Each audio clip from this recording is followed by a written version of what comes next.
Alright guys, welcome back to the channel. So today we'll be installing the electronics into the Kagama. We're running my Link radio with the R6FG with the gyro on it, the V2. I'm going to be running just the regular Spectrum system 6S. I have one just sitting around, so I'm going to run this in it, see how it runs. I believe the stock system is a 2200 or 2250 or something like that. I'll be running the 2050 Spectrum system in it. I will be installing some QS8s onto the ESC. And I'm going to install the Powerhobby 729 HD Servo. All right. So hopefully everything goes in properly and smooth, and show you guys how I installed most of the stuff.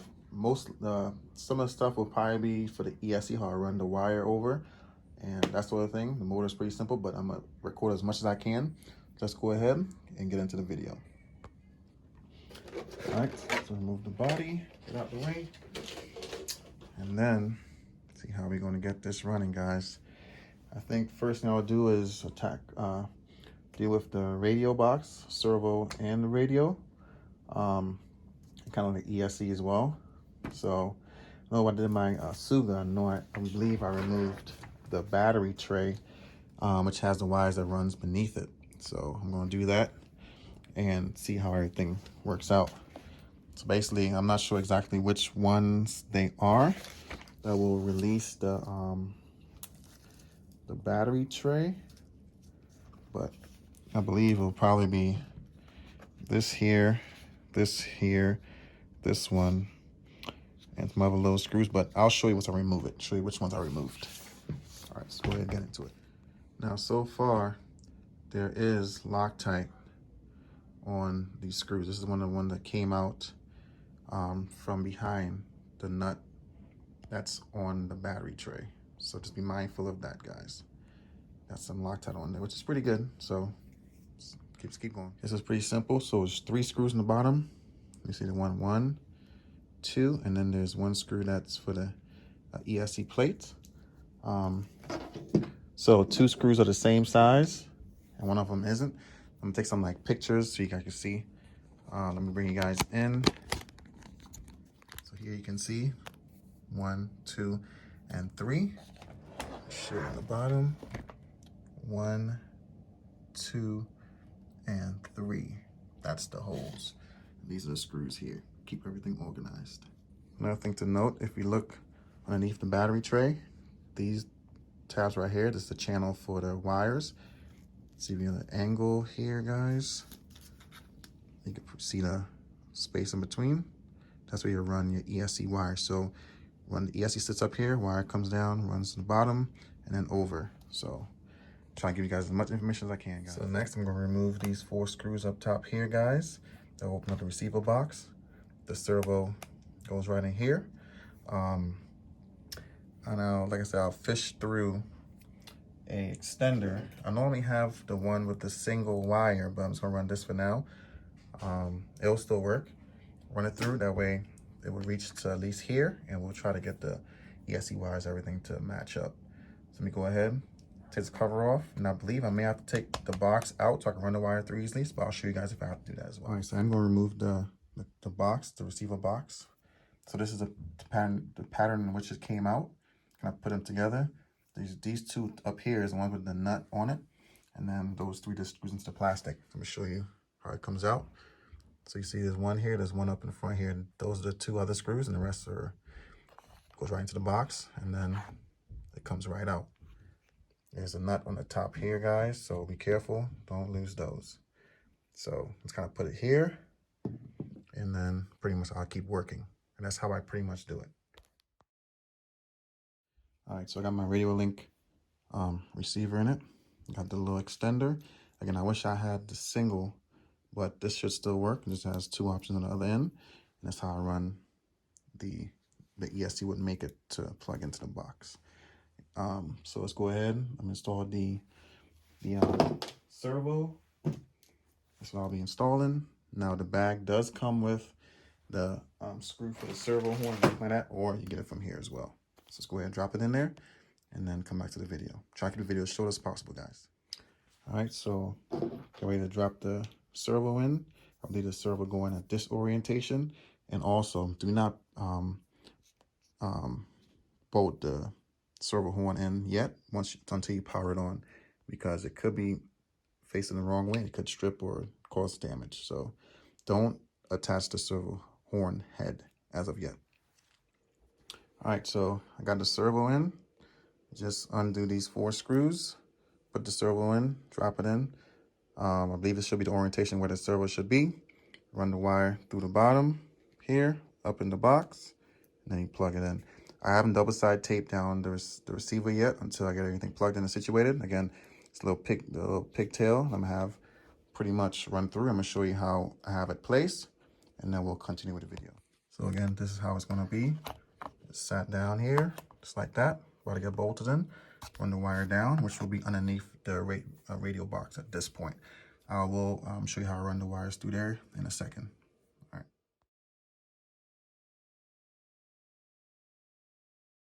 So at this point is where I'm installing the screws. Again, got this one here, this one, and then 1, 2, 3, 4, and that's where the receiver box will completely come out. Now I'm putting it back in.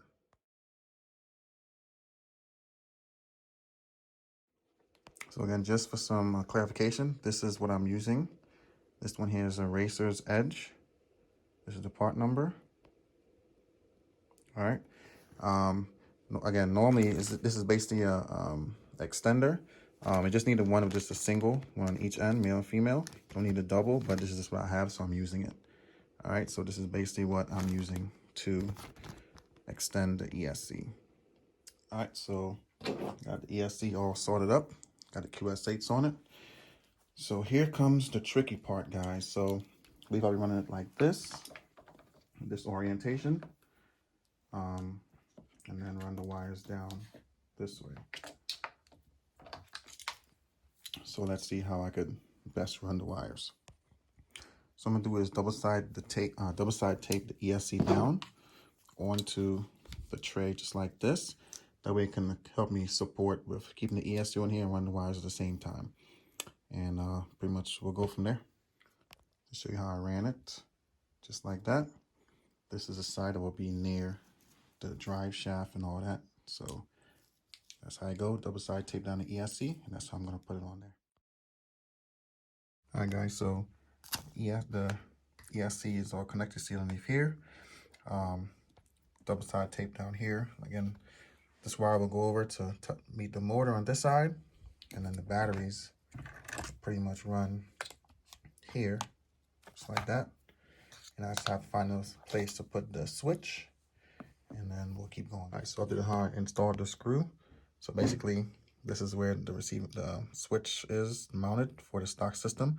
Took the 2 screws out, and I used the 1 screw on this side, right there, and I bolted right in, and that's where it's gonna stay for right now. That's how I'm securing this on and off switch. Again, the wire's gonna go this way for the battery. Motor's gonna go over here, and we're good to go. We have the cooling fan. If I do install a cooling fan, have the wire right here. All right, let's get back to the video. So next I'm going to install the motor. So here you go. This is the stock pinion gear, 13 tooth. All right, and then motor mount screws, servo screws, and the grub screw for the pinion gear. Don't forget your blue Loctite. All right, so I'm getting ready to install the grub screw. Now I did put some blue Loctite on it, guys. Don't forget to put your Loctite. So I'm put it on for right now, just kind of get it going. You want it to sit for overnight at least, so give it time to cure. So I'm going to go ahead and install the motor onto the truck. Okay, guys, something interesting. So I'm getting ready to try to get to the motor mount. Might have to remove this piece here, but I thought it was gonna be like a screw, but it really is just like a rubber seal that's holding it on in place right there. So I removed this one, and then now I'm able to slide it out. Look on the other side, this one right here, that's the rubber seal sitting on top of there, right there. So a little interesting, haven't seen that before. It's like that, and then it slides right out. Now I said, haven't seen that before. Again, I'm not sure if that's how you do it to sure it gets a servo. Okay, yep, so that's how you do it. And it flips up just like that. Now you have access to both screws, and hopefully I get it out of there. I might have to remove this side guard, possibly, and then this guard here so I can see the screw and everything. So I'm gonna try to record that for you guys.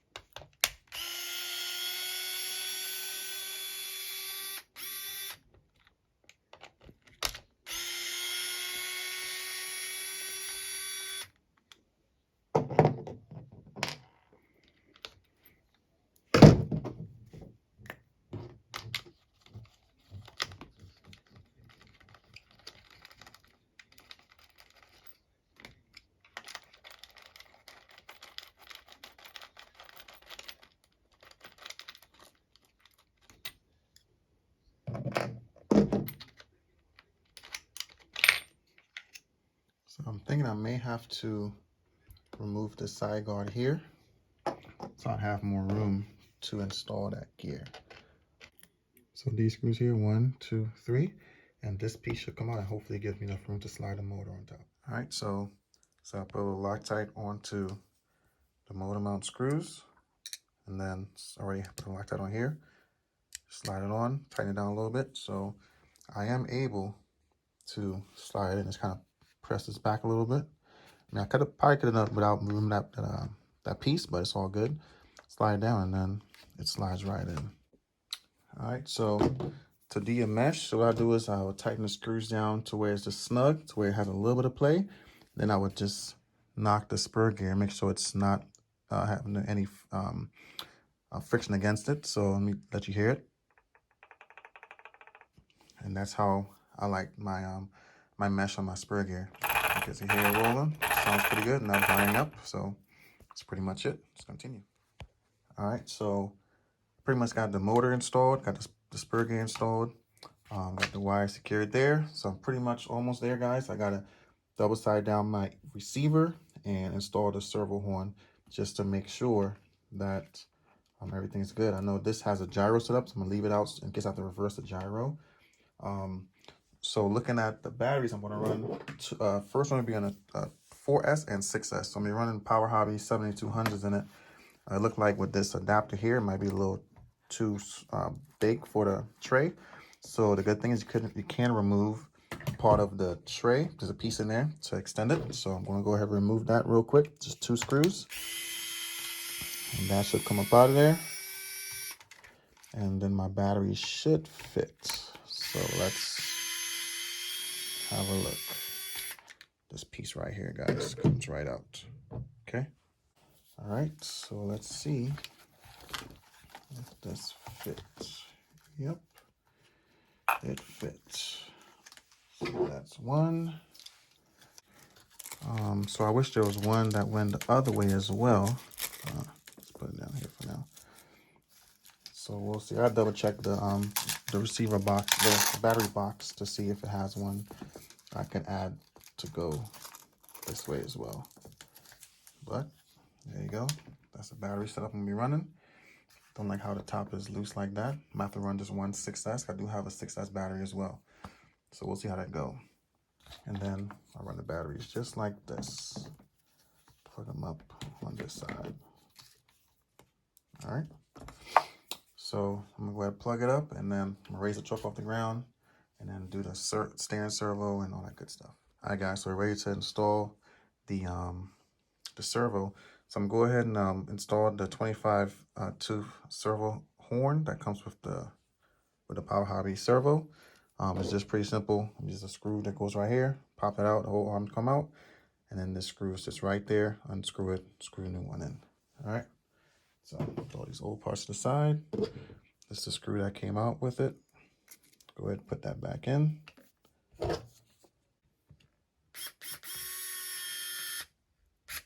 right, good to go. Just go ahead and power it up. I have it suspended off the ground. That way it doesn't run away. Make sure the wheels are not touching the floor.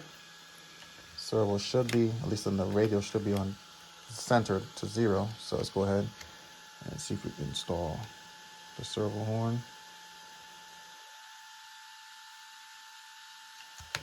All right, got it installed there. then put the screw that is supplied with the package through the top. So let's go ahead and drop that in.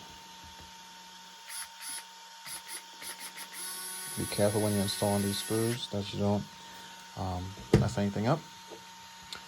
All right, so let's see what the steering looks like. All right, so steering is, oh, it's a pretty quick servo, guys. First time I've used this one, seems like it's pretty strong, so definitely it's already set the proper way. So let's see if the gyro is set the proper direction. It is. Let me make it a little stronger so you can see. All right, so we're good with that. Oh, there we go. All right, so let's go ahead and tuck everything in, run the wire through, and we pretty much should be done with the install for the most part. All right, so truck is pretty much completed. Again, I'm running the stock Spectrum system in it. Just had that sitting around. I did recalibrate the ESC. I took reverse out because, again, I don't really usually run reverse in my vehicles. I left the punch, the stock, so everything is stock except for taking the reverse out of it. Run like that with a 13-tooth pinion, stock everything else, stock position with the shock mounts and everything like that. What I am going to do is change out those wheel nuts, the stock wheel nuts for these serrated armor ones. I don't want my wheels to go flying off because these are not serrated. Again, the Sugo is the same way. You will have issues with your wheel nut coming off. So if you take a look at it, you can have a look. So it's completely smooth. You can see that on both sides, completely smooth. So I'm gonna replace that with some Arma wheel nuts. See that? So this side will go onto the wheel. That's the only change I'll do before I run it. If you don't have these, just tighten down the screws, the wheel nut, make sure it is tight on there, and maybe while you run, check it every once in a while.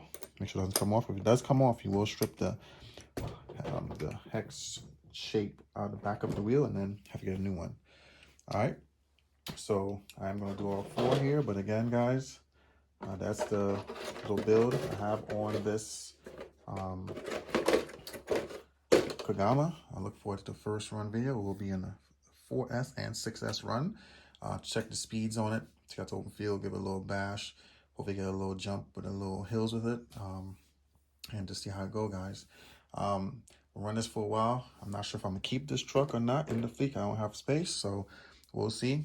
I may keep it, may not. If not, I'm gonna let you guys know. Offer to you guys as a roller for a pretty good price, or I don't know, we'll see what happens. But anyways, look forward to a video coming up, and I thank you guys for watching. I'll catch you guys on the next one.